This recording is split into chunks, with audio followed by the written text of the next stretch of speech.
October fest.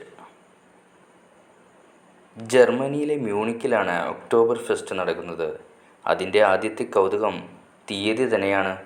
സെപ്റ്റംബറിൽ ആരംഭിച്ച് ഒക്ടോബറിലെ ആദ്യ ഞായറാഴ്ചയോ ഒക്ടോബർ 3-ന് ശേഷമോ അവസാനിക്കുന്ന രീതിയിലാണ് ഈ ആഘോഷം നടത്തുന്നത്. കുറഞ്ഞത് 16 ദിവസമെങ്കിലും നീണ്ടു നിൽക്കുന്നതാണ് ഒക്ടോബർ ഫെസ്റ്റ്. ജർമ്മനിയുടെ വിനോദസഞ്ചാരത്തിലും ചരിത്രത്തിലും ഏറെ പ്രത്യേകതകളുള്ള ഒന്നാണ് ഒക്ടോബർ ഫെസ്റ്റിവൽ.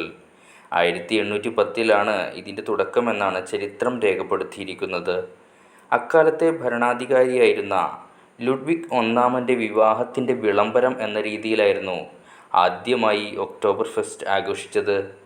1810 ഒക്ടോബർ 12-നായിരുന്നു ഇത്. മ്യൂണിക്കിലെ പൗരന്മാർക്കായി വയലുകളിൽ വെച്ച് നടന്ന ആഘോഷത്തിൽ നിരവധി ആളുകൾ പങ്കെടുത്തു. അന്ന് ഈ ആഘോഷം നടന്ന ഇടം രാജ്ഞിയുടെ പേരുമായി ബന്ധപ്പെടുത്തി തെരേസിയൻവീസ് അഥവാ തെരേസയുടെ പുൽത്തകിടി എന്നാണ് അറിയപ്പെട്ടത്. ഇന്നും ഒക്ടോബർ ഫെസ്റ്റ് നടക്കുന്ന ഇടം അറിയപ്പെടുന്നത് ഈ പേരിൽ തന്നെയാണ്. ഇതുമായി ബന്ധപ്പെട്ടുള്ള ആഘോഷങ്ങൾ വരും വർഷങ്ങളിലും കൊണ്ടാടുവാനുള്ള തീരുമാനത്തെ തുടർന്നാണ് ഒക്ടോബർ ഫെസ്റ്റ് കാലാകാലങ്ങളായി ആഘോഷിച്ചു പോരുന്നത്. ജർമ്മനിയിൽ ഏറ്റവും അധികം സന്ദർശകരെത്തുന്ന സമയങ്ങളിലൊന്നാണ് ഒക്ടോബർ ഫെസ്റ്റിൻ്റെ കാലയളവ്.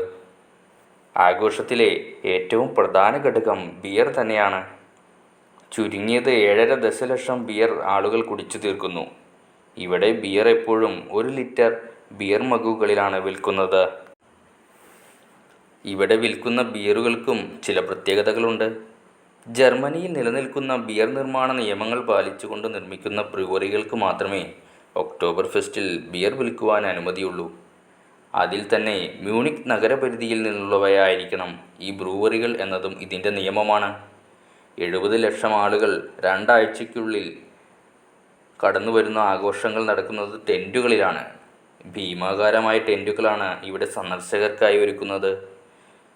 ഫെസ്റ്റിവലിൽ ബിയർ വിൽക്കുന്ന ബ്രൂവറികൾ തന്നെയാണ് ടെൻറ്റുകൾ ഒരുക്കുന്നതും.